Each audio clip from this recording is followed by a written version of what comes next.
Nabi katakan dalam hadis ini bahwa ikatan Islam bisa terlepas simpul demi simpul. Dan Nabi menggunakan istilah ikatan, istilah simpul karena Allah Ta'ala juga menggunakan dalam Al-Quran istilah hablillah, tali Allah.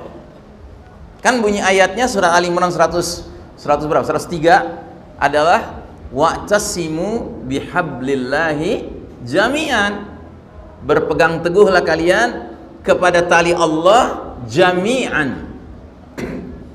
Tali Allah ini maksudnya dinullah al-Islam ini. Dan ternyata tali Allah ini mengandung simpul-simpul, Pak. Jadi ketika dikatakan berpegang teguhlah kalian kepada tali Allah jami'an, jami'an ini punya dua tafsiran. Tafsiran jami'an itu adalah keseluruhan umat Islam rame-rame pegang tali Allah. Tetapi juga maksudnya keseluruhan tali itu dipegang simpul-simpulnya. Jangan megang tali Allah itu dengan semangat preferensi, semangat tergantung selera. Wah, saya mah sebagai seorang muslim yang penting buat saya sholat gitu. Sehingga kalau dia ketemu sama orang, diajak ngobrol sholat, gak tertarik orang itu karena gak terlalu rajin sholatnya. Dalam hati dia, gak top nih muslim model begini. Ada muslim yang doyannya simpulnya simpul akhlak, pokoknya kemana-mana ngomongin akhlak aja. Kalau ketemu orang yang kurang berakhlak sedikit, dalam hati dia gak top nih orang. Ada jenis muslim yang semangatnya menggebu-gebu, doyannya simpul jihad. Setiap ketemu orang ngomongnya jihad. Kalau orang itu nggak tertarik ngomongin jihad, dalam hati dia nggak top nih orang. Ini problem kita hari ini, Pak.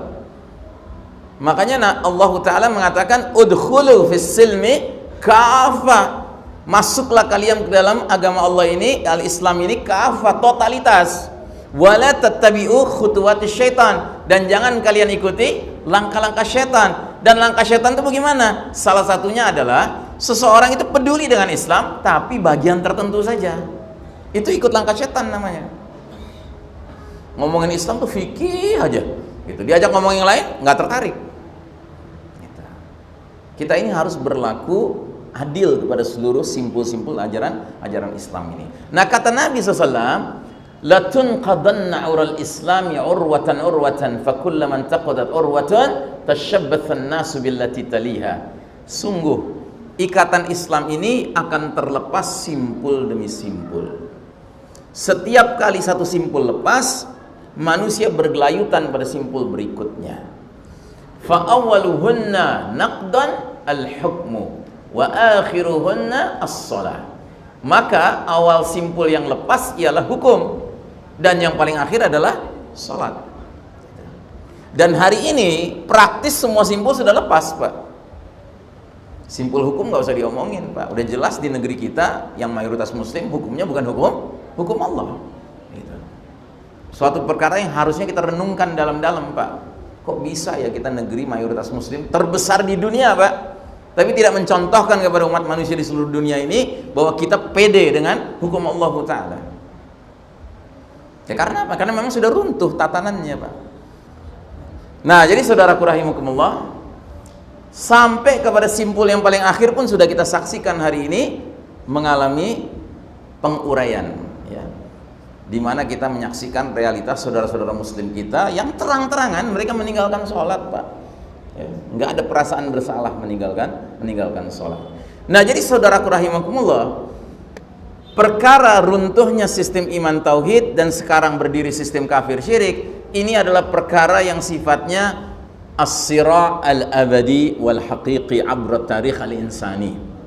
Pertarungan abadi dan hakiki, ya, sepanjang sejarah Bani Adam antara ahlul haq melawan ahlul batil. Ini hakikatnya begitu. Jadi yang namanya Bani Adam, anak keturunan Adam ini, Allah sudah beritahu kepada ayahanda kita dan ibunda kita, Adam dan Hawa alaihissalam, sewaktu mereka diputuskan oleh Allah harus turun dari jannah, ditempatkan ke muka bumi ini, Allah mengeluarkan dekret yang berbunyi, ihbita jami'an ba'dukum li ba'din adu. Turunlah kalian berdua bersama-sama dari jannah ke bumi. Sebagian keturunan kalian akan menjadi musuh bagi sebagian keturunan kalian yang lainnya. Jadi ini sudah dekret dari Allah Ta'ala bahwa di muka bumi ini akan terus terjadi konflik abadi dan hakiki, Pak. Jadi sekalipun Anda itu pencinta damai, pingin harmonis dengan semua orang, silahkan Anda simpan itu dalam dada Anda. Tetapi realitasnya nggak akan pernah terwujud, Pak. Kenapa? Karena dunia ini selama masih berlangsung, yang terjadi adalah konflik terus-menerus. Antara siapa? Antara Bani Adam yang ingin meneladani Adam alaihissalam dengan Bani Adam yang ingin meneladani pihak yang telah menipu Adam. Siapa itu? Iblis. Selalu begitu. Nah, Adam alaihissalam itu sifat dasarnya apa? Sifat dasarnya adalah orang yang jujur, orang yang polos, orang yang gemar kembali kepada Allah Ta'ala. Sehingga ketika Adam melakukan pelanggaran di jannah, Allah Ta'ala mengeluarkan dua gugatan. Gugatan pertama, bukankah aku sudah bilang jangan dekati pohon itu? Satu. Gugatan kedua, bukankah aku sudah bilang bahwa setan itu musuh bagi kalian? Apa jawaban Adam dan Hawa alaihi wassalam? Jawaban mereka dapat dari Allah. Terus mereka sampaikan dengan jujur kepada Allah Ta'ala jawaban itu dalam bentuk doa. Rabbana zalamna anfusana wa illam taghfir lana wa tarhamna lanakunanna minal khasirin. Ya Rabb kami, sungguh kami telah menzolimi diri-diri kami sendiri. Seandainya Engkau tiada mengampuni dan merahmati kami, tentu kami tergolong orang-orang yang merugi. Ada apa di balik kalimat doa ini? Ada kejujuran.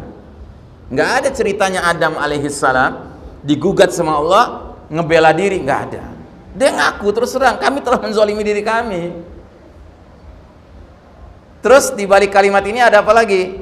Ada yang namanya ruhut taubah, keinginan untuk kembali kepada Allah Ta'ala. Sekalipun sudah dimurkai Allah, sudah dimarahin Allah, tapi mereka sadar sekalipun sudah dimarahin Allah, mereka harus butuh kepada Allah terus menerus. Nah begitulah kita mestinya, Pak. Kalau kita ingin jadi Bani Adam yang selamat, jadilah Bani Adam yang jujur, nggak pernah ngeles kalau udah salah, ya kan? Terus yang kedua, jadilah Bani Adam yang gemar kembali kepada Allah Ta'ala. Makanya Nabi sampai mengatakan bahwasanya manusia yang paling disukai Allah adalah manusia yang ketika berdosa dia bertaubat. Jadi bukan manusia yang nggak pernah bersalah, nggak ada manusia yang nggak pernah bersalah, semua manusia pasti pernah bersalah. Tapi yang penting sesudah bersalah, dia punya yang namanya ruhut taubah, spirit untuk kembali kepada Allah Ta'ala, tidak jauh-jauh dari Allah Ta'ala. Nah sementara iblis itu wataknya bagaimana? Iblis melakukan kesalahan. Ma mana'aka alla tasjuda id amartuka? Apa yang menghalangi kamu hai iblis untuk menjalankan perintahku bersujud kepada Adam ketika aku perintahkan? Digugat iblis. Gugatannya cuma satu. Adam dua gugatannya, ini cuma satu gugatannya. Jawabannya lihat. Ana khairun minhu. Khalaqtani min narin wa khalaqtahu min tin. Aku lebih baik dari Adam. Engkau ciptakan aku dari api, sedangkan Adam engkau ciptakan dari tanah. Diusir sama Allah dari jannah. Karena apa? Karena nggak pantas ada siapapun di dalam jannah memelihara kesombongan. Kesombongan itu nggak ada tempatnya di jannah. Kesombongan itu tempatnya di neraka. Nah jadi siapapun Bani Adam yang punya kebiasaan kayak iblis, udah jelas bersalah, ya kan, ngeles, nyari pihak lain yang disalahin. Terus materialis lagi, ngebeda-bedain antara api sama bumi, sama tanah. Api tanah kan sama materi, Pak. Atas dasar apa dia harus memandang karena terbuat dari api lebih mulia daripada terbuat dari tanah? Nah ini aja, Pak, perjalanan hidup kita di dunia ini, ngadepin orang-orang yang lebih condong pada iblis. Nah, sedangkan kita condong untuk meneladani Adam alaihissalam yang senantiasa senang untuk kembali kepada Allah Ta'ala.